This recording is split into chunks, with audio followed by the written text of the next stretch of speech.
வணக்கம். நான் தமிழாளி Kennedy Jacqueline பேசுகிறேன். மாணவர்கள் ஏன் வன்மத்தில் ஈடுபடுகிறார்கள் என்றால், அவர்களுக்கு சமுதாயத்தில் உள்ள சீர்கேடுனால்தான். அந்த சமுதாயம் என்பது எல்லோரும் அடங்கும். அதாவது அந்த காலத்தில் என்ன சொல்லியிருக்காங்கன்னா, ஆசிரியர் மாணவர்களுக்கு உள்ள ரிலேஷன்ஷிப் அது நன்றாக இருந்தால் நல்லது அப்படின்னு. அதனால்தான் ஆசிரியர்களிடையே கூலியை நாம் ஒழுங்காக செலுத்த வேண்டும். அதில் பாருங்கள், உற்றுளி உதவியும் உருபொருள் கொடுத்தும் பிற்றை நிலை முனியாது கற்றல் நன்று என்றான் ஆரியப்படை நெடுஞ்செழியன். நாம் ஆசிரியர்களுக்கு செய்யும் உதவி, நம்மளால் முடிந்த அளவுக்கு உதவி செய்தாவது அவர்களுடைய நல்ல எண்ணங்களையும் அறிவுரைகளையும் ஏற்றுக்கொண்டு வாழ்பவன். பொருள் கொடுத்தாவது அந்த அறிவுரைகளை ஏற்றுக்கொள்ள வேண்டும். அது ஏற்றுக்கொள்ளவில்லை என்றால் மாணவர்களின் நிலைமை பெற்றோர்கள் தான் கவனிக்க வேண்டும். அந்த பெற்றோர்கள் எப்படி கண்ணும் கருத்துமாக கவனிப்பாங்க.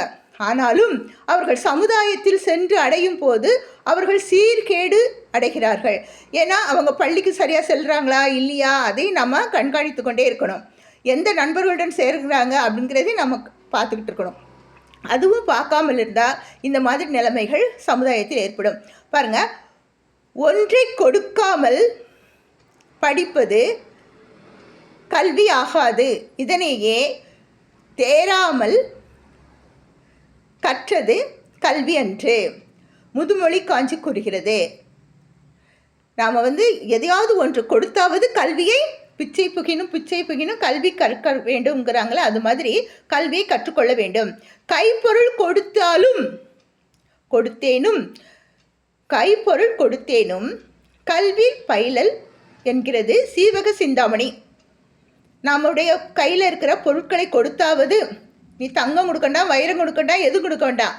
ஆசிரியர்களுடைய குரு தட்சணைன்னு சொல்கிறாங்கல்ல, நீ நல்ல தனியார் பள்ளியில் படித்தாலும் சரி, அரசாங்க பள்ளியில் படித்தாலும் அதற்கு உள்ள அந்த காசு கொடுத்துட்டு தான் நம்ம படிக்கணும்.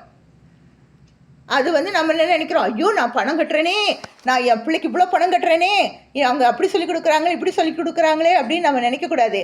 அங்கே உன் மகன் கற்கிறானா அப்படிங்கிறத நம்ம தெளிவுபடுத்தி கொள்ள வேண்டும். காசை பற்றி நம்ம கவலைப்படக்கூடாது. படிப்பு தான். அதான் சொல்லுவாங்க, ஒரு பிள்ளைய வளர்க்குறதுக்கு ஒரு ஆளாக்கு பொன் செலவாகுமா. ஒரு ஜான் வளர்க்குறதுக்கே அந்த காலத்தில் சொல்லுவாங்க, ஒரு ஜான் வளர்க்குறதுக்கே.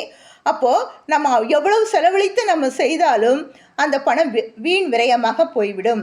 அதனால தான் நம்ம கற்றலின் நோக்கமே துன்பத்தில் உதவுவது தான். துன்பத்தில் நம்ம உதவி செய்ய வேண்டும். யாருக்கு? பெற்றோருக்கு. இப்போ பெற்றோர்கள் எவ்வளோ கவலைப்படுவாங்க, என் பிள்ளை இப்படி இருக்கிறானே அப்படின்னு சொல்லிட்டு கவலைப்படுறாங்க தானே.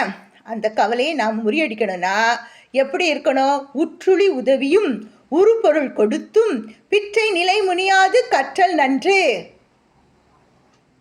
நன்றாக படிக்க வேண்டும். கேடில் விழிச்சலும் கல்வி ஒருவருக்கு மாடல்ல மற்றையவை. அந்த மாதிரி இருக்கணும். சில சமயங்களில் சில பேர் சொல்லுவாங்க, நுண்ணிய நூல் பல கற்பினும் மற்றும் தன் உண்மை அறிவே மிகும். சில மாணவர்கள்ட்ட பார்த்தீங்கன்னா அவங்களுக்கு அப்பாற்பட்ட நம்ம ஆசிரியர்கள் சொல்லிக் கொடுப்பதற்கு முன்னாலே நிறைய அறிவு இருக்கும். அந்த மாதிரி அறிவுடைய மாணவர்களை நாம் பாராட்டணும். எப்பொழுதுமே பாராட்ட வேணும். அந்த பாராட்டை அவர்கள் பெற்றுக்கொள்வார்கள். தலை நிமிர்ந்து நிற்பார்கள். இன்றைக்கு தலை குனிந்து படித்தால் நாளைக்கே தலை நிமிர்ந்து வாழலாம்.